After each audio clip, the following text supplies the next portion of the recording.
नमस्कार दोस्तों, स्वागत है एक बार फिर से आपके अपने एजुकेशन चैनल एजुट्यूबर देव पर। तो बीते कल हम लोगों ने विधानमंडल और विधानसभा एवं विधान परिषद के संबंध में जो महत्वपूर्ण अनुच्छेद हैं उनको पढ़ा, और उससे पहले हमने जो महत्वपूर्ण बिंदु हैं उनको पढ़ा, नोट्स को।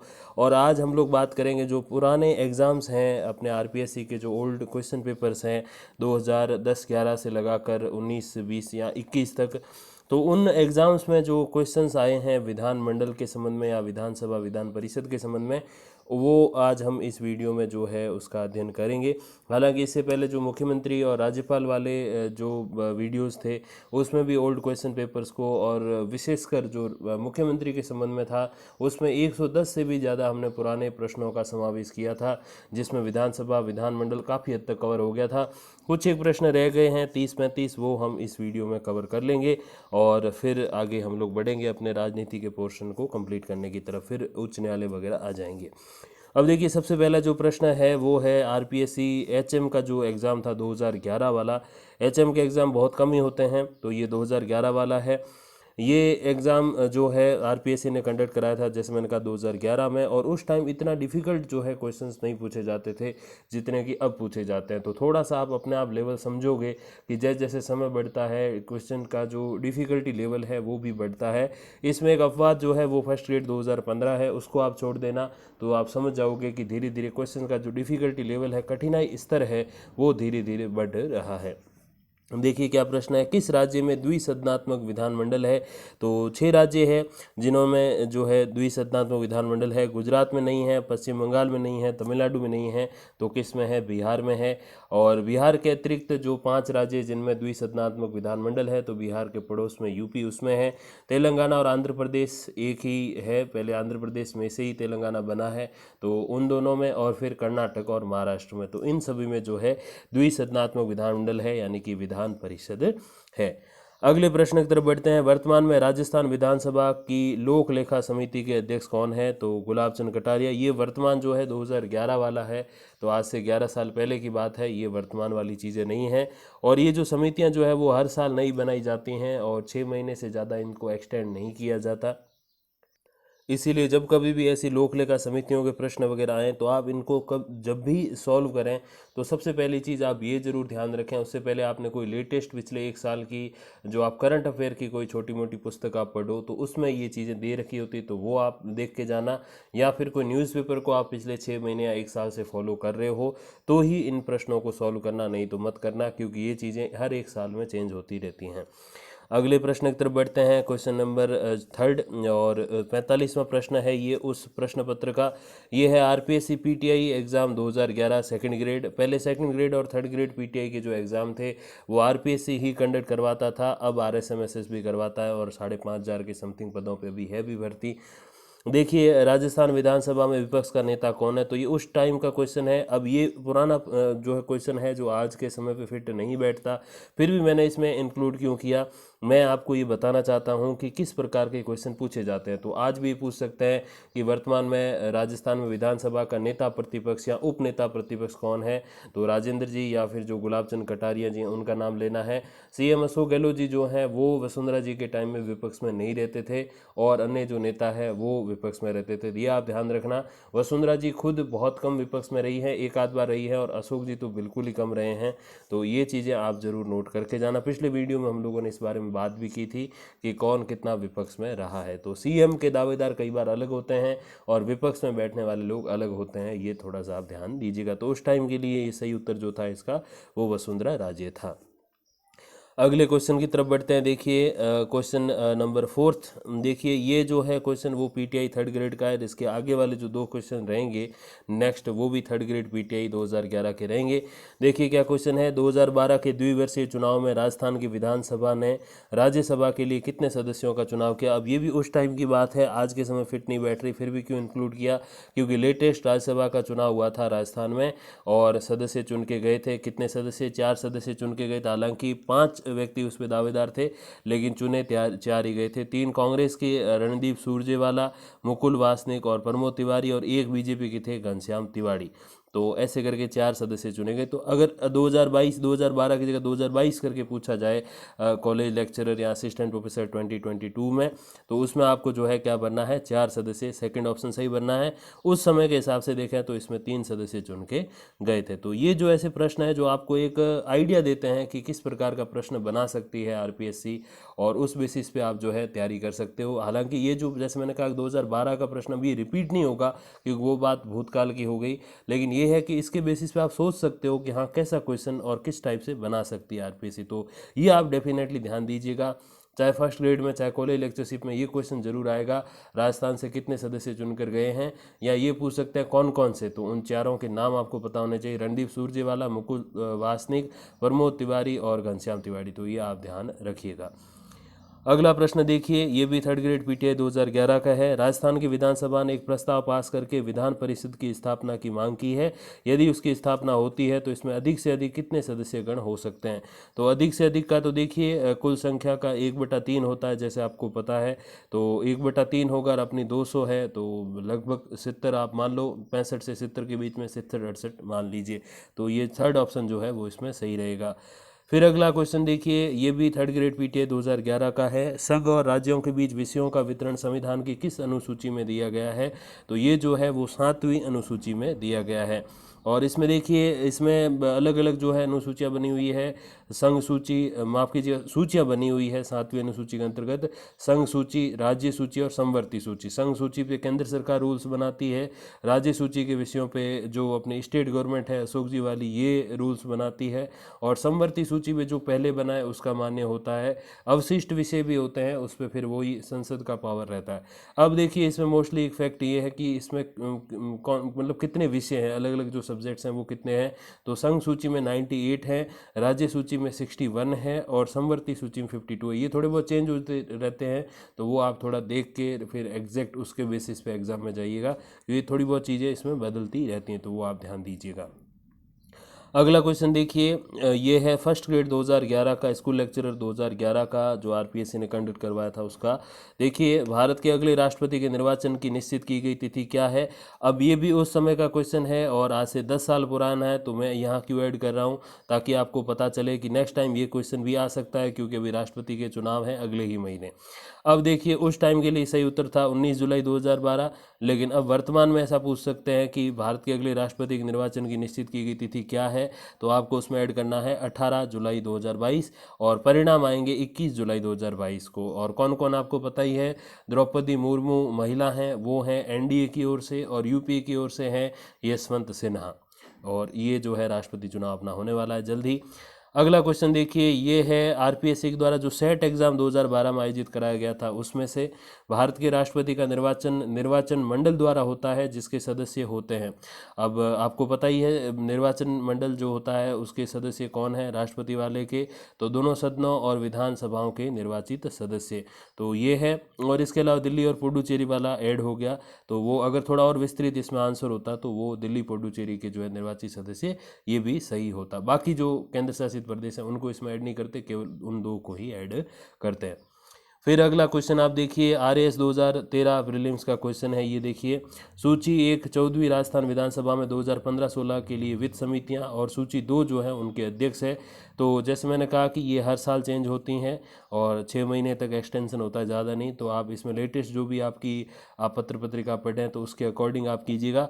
इस एक पर्टिकुलर क्वेश्चन का जो सही आंसर है, राइट आंसर है, वो ये है कि इसमें जो फर्स्ट है लोक लेखा समिति, इसका प्रद्युम्न सिंह है। लोक उपक्रम समिति इसके मोहनलाल गुप्ता है। और प्राकलन क समिति जो है इसके मदन राठौड़ है। और प्राकलन ख समिति के डॉक्टर गोपाल कृष्ण है। तो ये इसका सही आंसर रहेगा। तो इस बेसिस पे आप समझ सकते हो कि समितियों वाला भी एक आध क्वेश्चन पूछा जा सकता है, बहुत डिफिकल्ट होता है बट इसको भी पूछ सकते हैं। और ये अगर आप सही कर गए और बाकी ईजी वाले या नॉर्मल वाले सही करे तो फिर सिलेक्शन कोई रोक नहीं सकता।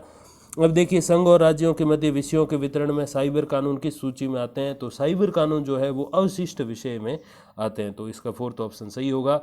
अगला प्रश्न देखिए, फर्स्ट ग्रेड 2013 का भी अवशिष्ट विषय वाला था, ये भी फर्स्ट ग्रेड 2013 का था। देखिए, 42वें संविधान संशोधन अधिनियम में कुछ विषय राज्य सूची से समवर्ती सूची में डाल दिए गए हैं।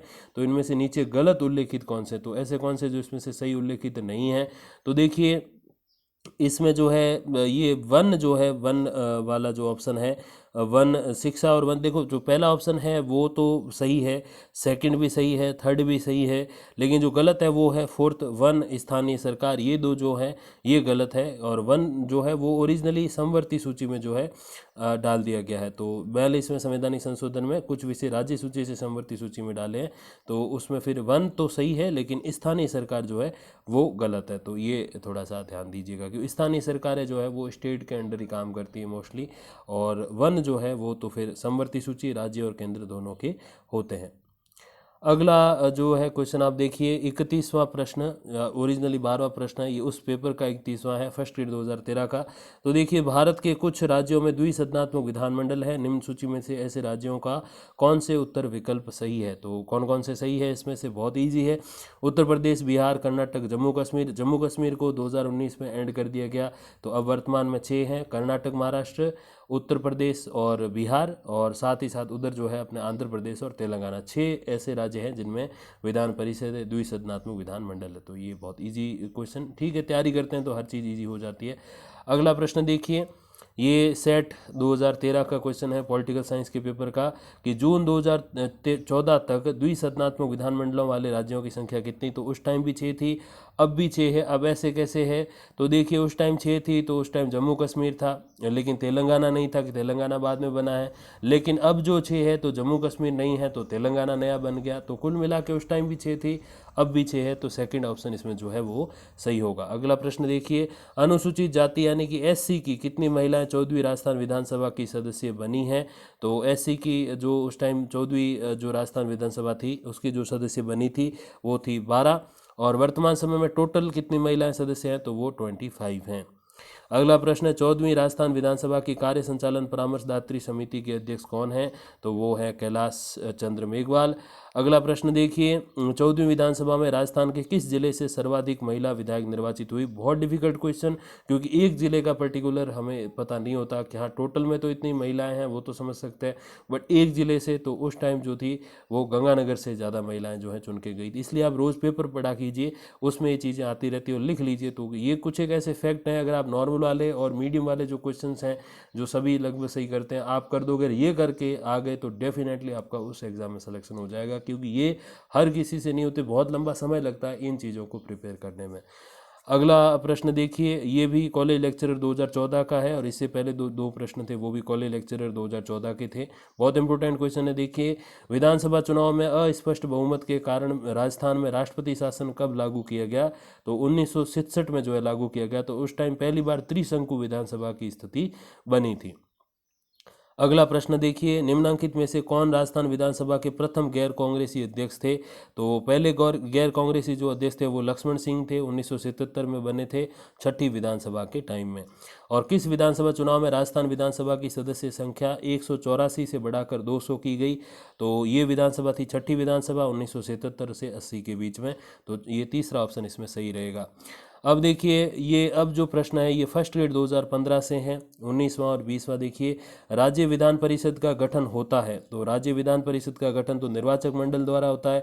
निर्वाचन मंडल को मैंने पिछले वीडियो में समझा दिया था, 33% स्थानीय संस्थाओं के द्वारा, 33% विधानसभा के सदस्य यानी कि एमएलए के द्वारा, 8% स्नातक जिनको 3 साल स्नातक किए हुए हैं उनके द्वारा, और 8% जो शिक्षक हैं जो सेकंड ग्रेड या फर्स्ट ग्रेड या कॉलेज लेक्चर है और 3 साल उनको पढ़ाते हुए हो गए हैं उनके द्वारा, और पीछे जो रह गए 18% के समथिंग वो राज्यपाल जी जो है मनोनीत कर देते हैं। तो ये सारी प्रोसेस रहती है। ये परसेंट में भी होता है, 1/3, 1/8, 1/16, 12 ऐसे भी चीज़ें होती है। तो ये परसेंट वाला थोड़ा ईजी वे मैंने आपको कल समझा दिया था। अगला प्रश्न देखिए, निम्न में से किस राज्य में विधान परिषद नहीं है। तो राजस्थान में नहीं है, उत्तर प्रदेश में है, महाराष्ट्र में है, बिहार में है, कर्नाटक में है, तेलंगाना और आंध्र प्रदेश में। तो 6 राज्यों में है, राजस्थान में नहीं है। प्रस्ताव भेजा हुआ है, अभी तक अनुमति नहीं मिली है लोग अपने संसद के द्वारा। अब देखिए अगला प्रश्न, कि राज्य विधानसभा द्वारा पारित धन विधेयक कितनी अवधि में विधान परिषद द्वारा पारित किया जाना चाहिए। तो 14 दिन में जो है पारित किया जाना चाहिए, नहीं तो फिर ऑटोमेटिक पारित माना जाता है। और धन विधेयक नहीं है, सामान्य विधेयक है, तो उस संबंध में पहले 3 महीने, और अगर फिर दोबारा अगर जो है पारित करके विधानसभा भेज दे विधान परिषद में, तो फिर 1 महीने के अंदर जो है वो ऑटोमेटिक पारित हो जाता है, चाहे विधान परिषद अनुमति दे चाहे नहीं दे। अगले क्वेश्चन की तरफ बढ़ते हैं। 95वां नंबर जो क्वेश्चन है ये भी फर्स्ट ग्रेड 2015 का है। भारत में दल बदल संबंधित मामलों पर अंतिम निर्णय लेने का अधिकार किसे है? तो ये तो मैंने आपको उस पिछले वीडियो में बताया था। तो सदन का जो अध्यक्ष है यानी कि सीपी जोशी जो हैं अपने राजस्थान में, उनको ये जो है पावर दी गई है। अगला प्रश्न देखिए, फर्स्ट ग्रेड 2015 का, ये भी संविधान के किस अनुच्छेद के अंतर्गत राज्यपाल विधानमंडल द्वारा पारित किसी विधेयक को राष्ट्रपति की स्वीकृति हेतु सुरक्षित रख सकते हैं? तो ये अनुच्छेद 200 के अंतर्गत है। हालांकि इसमें अनुच्छेद 201 भी है। अब 200 में क्या है कि विधेयकों पर अनुमति राज्यपाल देंगे, और 201 में क्या है कि उसको संरक्षित रख लेंगे। तो चीज़ एक ही है, अगर 201 दे रखा है तो वो ज़्यादा सही होगा, क्योंकि राष्ट्रपति की स्वीकृति हेतु तो वो आरक्षित 201 के अंतर्गत करते हैं, और वो नहीं है 200 दे रखा, तो वो भी लगभग सही रहेगा, क्योंकि असल में राज्यपाल के पास जो पावर होती है कि उस पर अपना विचार रखना है विधेयक पे, तो वो 200 अनुच्छेद के अंतर्गत रखते हैं। तो खुद की बात 200 अनुच्छेद के अंतर्गत रखेंगे, और राष्ट्रपति जी को भेजेंगे, उनसे बात करेंगे किसी विधेयक पर, तो वो 201 के अंतर्गत है। तो 201 ज़्यादा सही है, और 200 भी सही है अगर 201 यहाँ पर नहीं लिखा हुआ। अगला देखिए, ये क्वेश्चन जो है वो RAS प्रीलिम्स 2016 का है। सन 1952 के परिसीमन आयोग ने राजस्थान विधानसभा की सदस्य संख्या कितनी निर्धारित की थी? तो 1952 वाला पहला ही परिसीमन था। उस टाइम 160 जो है वो निर्धारित की गई थी। 1952 में 160 निर्धारित की गई थी। उसके बाद 1957 में 176, 1967 में 184 और 1977 में 200 जो है निर्धारित की गई, और वर्तमान में भी 200 ही है। अब जल्द ही चेंज हो जाएगी, लेकिन फिलहाल 200 है। अगला प्रश्न ये है RAS, माफ़ कीजिएगा, सेकंड ग्रेड 2016 का क्वेश्चन है ये देखिए, राजस्थान की वर्तमान विधानसभा में 1 जनवरी 2017 को कितनी महिला विधायक है? तो 1 जनवरी 2017 को 27, वर्तमान में 25, 2 कम हो गए, मैंने पिछले वीडियो में बताया था। अगला क्वेश्चन देखिए, ये भी सेकंड ग्रेड 2016 का है। संसद द्वारा बनाई गई विधियों और राज्यों के विधानमंडलों द्वारा बनाई गई विधियों में असंगति के सवालों को हल करने के लिए प्रासंगिक संवैधानिक प्रावधान क्या है? तो उसमें कोई न कोई अंतर आ जाए, असंगति यानी कि मेलजोल नहीं हो, उसमें कोई भी समानता नहीं हो, तो फिर कौन सा अनुच्छेद काम में लिया जाएगा? अनुच्छेद 254, चौथा ऑप्शन सही रहेगा। अगला क्वेश्चन देखिए, सही कथन की पहचान कीजिए। राज्यपाल द्वारा अनुमोदित होने के उपरांत ही एक मंत्री द्वारा किसी विधेयक को विधानसभा में प्रस्तुत किया जा सकता है। सेकंड है, विधानसभा के किसी सदस्य द्वारा विधानसभा में विधेयक प्रस्तुत किया जा सकता है। थर्ड है, कोई भी विधेयक जो है स्पीकर के पूर्व अनुमोदन के बिना विधानसभा में प्रस्तुत नहीं किया जा सकता। राज्य विधानसभा के प्रति राज्यपाल उत्तरदायी नहीं होता। देखिए, उस टाइम तो ये क्वेश्चन डिलीट हो गया, क्योंकि एक से ज़्यादा जो है इसमें ऑप्शन सही है।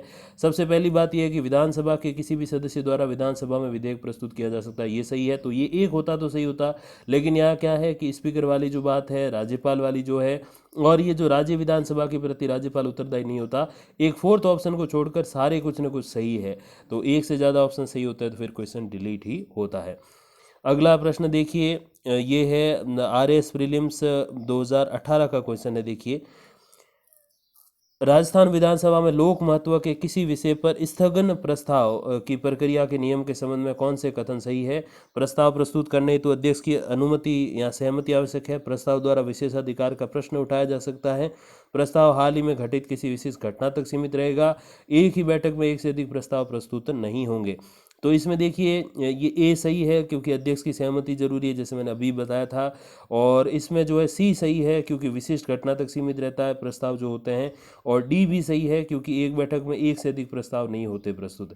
तो विशेषाधिकार का प्रश्न नहीं उठा सकते, तो बी गलत है, यानी कि तीसरा ऑप्शन जो है ए, सी और डी ये सही रहेगा। अगला क्वेश्चन देखिए, किसी विधेयक पर संवैधानिक उपबंध के तहत राज्यपाल की सिफारिश अपेक्षित थी, किंतु बिना राज्यपाल की सिफारिश उसे राजस्थान विधानसभा में पुनः स्थापित कर दिया गया। उसने पारित करके राज्यपाल को भेज दिया। अब देखिए, जहाँ राज्यपाल अनुमति देता है तो वो अधिनियम अविधि मान्य नहीं होगा। तो राज्यपाल ने अनुमति दी है तो कानून को देखकर सोच समझ के ही दी है। राज्यपाल की अनुमति के बाद किसी भी विधेयक को असंवैधानिक करार नहीं दिया जा सकता। तो ये पहला ऑप्शन सही रहेगा। ये पिछले वीडियो में भी हमने इंक्लूड किया था। अगला क्वेश्चन देखिए, ये सेकंड ग्रेड 2018 का क्वेश्चन है। इससे पहले 2 क्वेश्चन थे, वो भी सेकंड ग्रेड के थे। अब देखिए, और भारत के राष्ट्रपतीय निर्वाचन के लिए नाम निर्देशन पत्र प्रस्तुत करने के संबंध में कौन से कथन सही है? तो देखिए, ये तो अपने राज्य विधानमंडल, विधान परिषद या विधानसभा के संबंधित जो है क्वेश्चन नहीं है, लेकिन क्योंकि अब राष्ट्रपति निर्वाचन होने वाले हैं तो उसके कारण मैंने इस क्वेश्चन को ऐड किया है। देखिए, इसको समझिए। नाम निर्देशन पत्र पर कम से कम 50 निर्वाचकों के हस्ताक्षर प्रस्तावकों के रूप में और कम से कम 50 निर्वाचकों के हस्ताक्षर समर्थकों के रूप में होंगे। तो 50 प्रस्तावक होंगे और 50 जो है वो समर्थक होंगे। तो डेफिनेटली 100 MP समर्थन में होते हैं तब फॉर्म भर सकते हैं। सेकंड, किसी अभ्यर्थी को निर्वाचन के लिए तब तक सम्यक रूप से नाम निर्दिष्ट नहीं समझा जाएगा जब तक वह 15,000 रुपये की राशि निक्षिप्त नहीं करता या कराता। तो 15,000 रुपये जमानत राशि होगी। जहाँ कोई अभ्यर्थी एक से अधिक नाम निर्देशन पत्रों द्वारा नाम निर्दिष्ट है वहाँ उसे एकमात्र निक्षेप करना होता है। तो एक से अधिक है तो उसमें वो रैंक बननी पड़ती है कि पहली चॉइस कौन सी, सेकंड कौन सी, थर्ड कौन सी। तो ये तीनों ऑप्शन जो है फर्स्ट सेकंड थर्ड तीनों जो है वो इसमें सही रहेंगे। अगला क्वेश्चन देखिए, ये सेकंड ग्रेड 2018 का है। राजस्थान विधानसभा की प्रक्रिया तथा कार्य संचालन संबंधी नियम के अनुसार विधानसभा में मंत्री परिषद में अविश्वास प्रस्ताव के संबंध में निम्नलिखित में से कौन से कथन सही है। तो अविश्वास प्रस्ताव के संबंध में जो कथन सही है वो देखिए, प्रस्ताव प्रस्तुत करने की अनुमति प्रश्नों के बाद और उस दिन की कार्यसूची का कार्य प्रारंभ करने से पहले मांगनी होगी। बिल्कुल अनुमति बगैर काम नहीं चलता। सेकंड, अनुमति मांगने वाले सदस्यों को उस दिन की बैठक प्रारंभ होने से पहले सचिव के पास उस प्रस्ताव की जिसे वो प्रस्तुत करना चाहता है लिखित सूचना देनी पड़ेगी। बिल्कुल। और तीसरा, प्रस्ताव समग्र सदस्य संख्या कम से कम 10वें भाग से समर्थित होना चाहिए। नहीं, ये जरूरी नहीं है क्योंकि बाद में ऑटोमेटिक वोट होंगे तो पता ही चल जाएगा कि भाई कितनी पावर है इस प्रस्ताव में। तो पहले से 10% की संख्या समर्थित होनी जरूरी नहीं है क्योंकि ये जो 10% वाली संख्या है ये कोरम के लिए, मतलब विधानसभा या विधान परिषद की कार्यवाही शुरू करनी है तो कम से कम 10% सदस्य उधर उपस्थित होने चाहिए। ये 10% का रूल राजस्थान में लागू होता है क्योंकि राजस्थान में जो 10% का मतलब है वो 20 है और कोई ऐसे राज्य जहाँ 40 या 60 ही MLA की संख्या है, विधायकों की संख्या है, तो वहाँ पर ये रूल लागू नहीं होगा क्योंकि वहाँ पर न्यूनतम जो संख्या है वो 10 है। तो कम से कम 10 होने चाहिए या 10% होना चाहिए। इसमें से जो भी ज़्यादा हो, किसी का जो है 10% अगर 4 या 6 है तो उसके लिए तो मिनिमम 10 MLA उपस्थित होने चाहिए। और जैसे अपने राजस्थान में 10% 20 है क्योंकि टोटल संख्या 200 है, तो फिर अपने इधर जो है 20 MLA उपस्थित होने चाहिए। फिर अगला प्रश्न देखिए, ये अंतिम प्रश्न है अपने इस चलचित्र का। तो ये है अपने असिस्टेंट प्रोफेसर 2020 लेटेस्ट जो एग्ज़ाम हुआ था लास्ट ईयर उसका है। देखिए, राजस्थान विधानसभा के संबंध में निम्नलिखित में से कौन सा या कौन से कथन सही है। तो देखिए, सबसे पहले इसमें आपको ये देखना है कि कथनों को अच्छे से समझना है। पहला क्या है, 1952 में राजस्थान विधानसभा की कुल संख्या 160 थी। मैंने अभी बताया था 1952 में 160 थी। फिर उसके 5 साल बाद 1957 में 176, उसके 10 साल बाद 1967 में 184 और उसके 10 साल बाद 1977 में 200 संख्या हुई थी। 1977 में बीजेपी भी इस अपने देश में जो है प्रारंभ हुई थी। तो बीजेपी का जन्म भी 1977 में हुआ, ये भी आप समझ सकते हो। तो एक सन से दो चीज़ें याद रख सकते हो। तो इसमें जो सही रहेगा, राजस्थान विधानसभा की 18 स्थायी समितियां जिसमें 4 वित्त संबंधी है, ये सही नहीं है। तो ए और बी जो है फर्स्ट सेकंड ऑप्शन यानी कि पहला ऑप्शन जो है वो इसमें सही रहेगा। तो ये कुछ एक महत्वपूर्ण प्रश्न थे जो विधानसभा, विधान परिषद और विधानमंडल जो जिसे कहते हैं उसके संबंध में थे। और इसके बाद सीधा हम उच्च न्यायालय की ओर बढ़ेंगे और ये हमारा प्रयास रहेगा। बाकी जो भी अपडेट्स आएंगी तो पहुँचा देंगे आप तक वीडियोज़ या फिर कम्युनिटी पोस्ट के माध्यम से। तब तक के लिए धन्यवाद, नमस्कार।